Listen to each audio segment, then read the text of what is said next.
OK, Swann, let's talk about the different types of spin then. Just talk us through some of the different techniques. Well, your basic spin, I mean, on the screen here is, without doubt, the greatest test bowler of all time, in my view, not just the greatest spinner.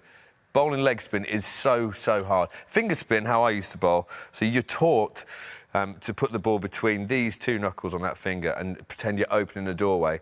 That's why England haven't got very many good spinners, because that's completely wrong, I think.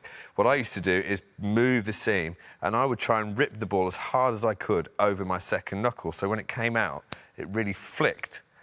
And I used to get a big hole in my knuckle because of that. But that's when you get the ball to fizz out the top and go in the air and dip and turn around. Now, leg spin, you hold the ball, those two fingers are fairly close together, but your third finger does all the spinning, and it comes out the back of your hand, or the side of your hand. And so you imagine how difficult that is to control. This man never bowled badly.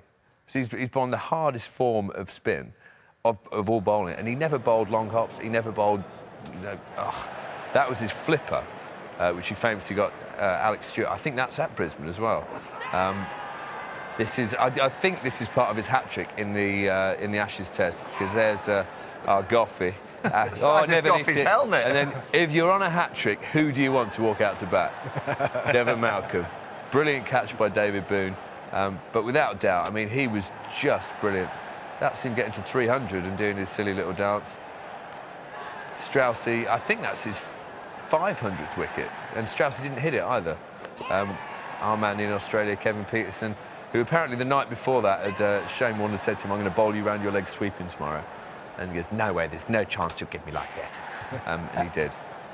The thing that's always talked about Shane Warne and great spin bowlers is that they work in tandem with the quicks. Who did you love bowling with? Well, there were two guys. Jimmy Anderson, obviously, because, well, there were two reasons. He loved bowling reverse swing, so when I was on, he was generally trying to reverse swing it.